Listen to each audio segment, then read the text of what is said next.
video, we'll be going over IRS Form 8453-PE, an e-file declaration for Form 1065.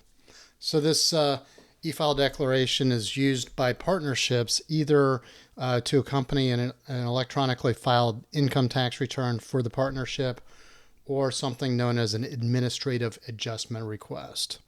So you don't file paper copies of this, but what this does is this operates as an accompaniment to the Form 1065 or the AAR to authorize certain information for the electronic return originator, tax preparer, basically all of these acronyms that the IRS has very specific definitions for.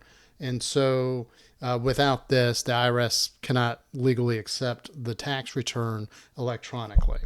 For most taxpayers, this is just going to be another signature block. It's going to be something that's pre-filled either by your accountant or by the tax software you're using. And it's got three parts. They're pretty straightforward. Part one, it just grabs certain information from the Form 1065 itself. Part two is the declaration of that partner, member, or partnership representative. And then part three is the declaration of both the electronic return originator and or the paid preparer. So let's start with part one. You've got 5 pieces of information. They all come from either the Form 1065 itself or the Schedule K that's generated. So let's say that Doe Partnership Enterprises operates on a normal calendar year. If you had a fiscal year, you would, like, for example, the federal government has a fiscal year that begins on 1 October. So it would look something like this.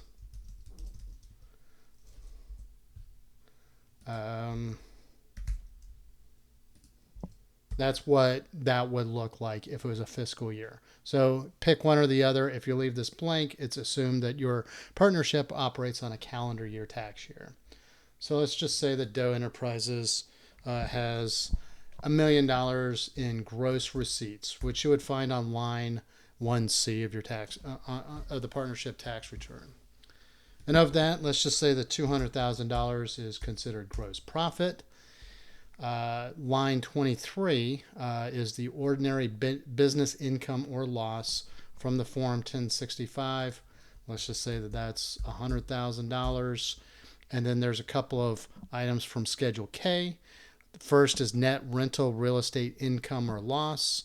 And then the other is other net rental income or loss. So let's just say that there is $50,000 of net rental real estate income, but Doe Partnership Enterprises started a new line renting furniture to go into that real estate, and as a result, they incurred a loss of $10,000. Losses would be reported in parentheses on the tax return. So these are 5 pieces of information. Your tax software automatically grabs it from your Form 1065. If it's updated, then these numbers will be reflected. Part 2 is a declaration to the IRS of a couple of things. So you're going to want to keep a copy of the partnership return or the AAR, but if you're signing this document as a partner or as the partnership representative, then you're declaring a couple of things under the penalty of perjury. So one, if it's a partnership return, then you're a partner or a member of the partnership. If it's an AAR, then you're the partnership representative. And either way, you're authorized to sign this declaration on behalf of the partnership.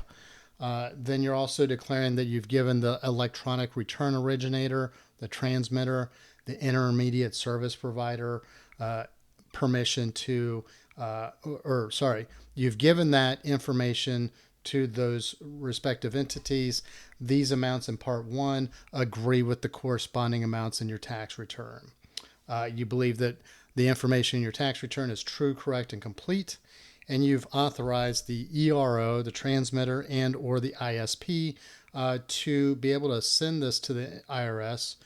Furthermore, you're authorizing the IRS to send them back an acknowledgement of the receipt of transmission, and then an indication of whether or not that partnership is return is accepted, or any rejection reasons. And then finally, if it's delayed, then the IRS is allowed to disclose the reasons for the delay. In other words, you're not doing anything for the partnership other than saying that you represent the partnership in a legal capacity. The numbers on this summary document match the numbers on the tax return. Everything is correct and complete. And then you basically give the IRS and the appropriate parties involved in your tax return the ability to communicate electronically. So without this form, they can't electronically submit your tax return. The IRS can't send rejection codes to your service provider, so on and so forth. So if you're filing paper returns, you don't need this, but if you're filing electronic returns, this is a must-have. And then part 3 is the declaration of the electronic return originator and or paid preparer.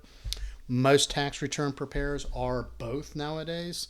Simply means that if you have an accountant that files tax returns electronically, he or she is an ERO. So if they're an ERO and your accountant, they're going to check this box here. They're going to complete the information in this area. If for some reason you have a tax accountant that prepares returns but then files them through someone else, then you would have two parties entering information. Your tax return preparer would enter this information here. So generally you'll see this completed with that signature of your accountant, but you may see both fields completed under certain circumstances.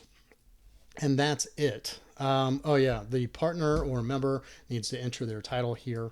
Again, if you're using tax software, it's going to prompt all of these information fields for you. So we do break this form down in an article, which you can find on teachmepersonalfinance.com. Simply type in IRS form 8453-PE.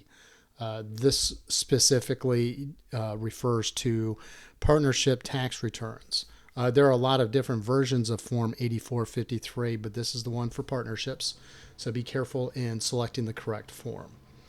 So if you like our articles, please subscribe to our newsletter. If you like our YouTube videos, please subscribe to our YouTube channel.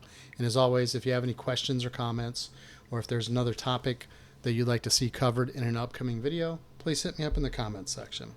Thank you very much and have a great day.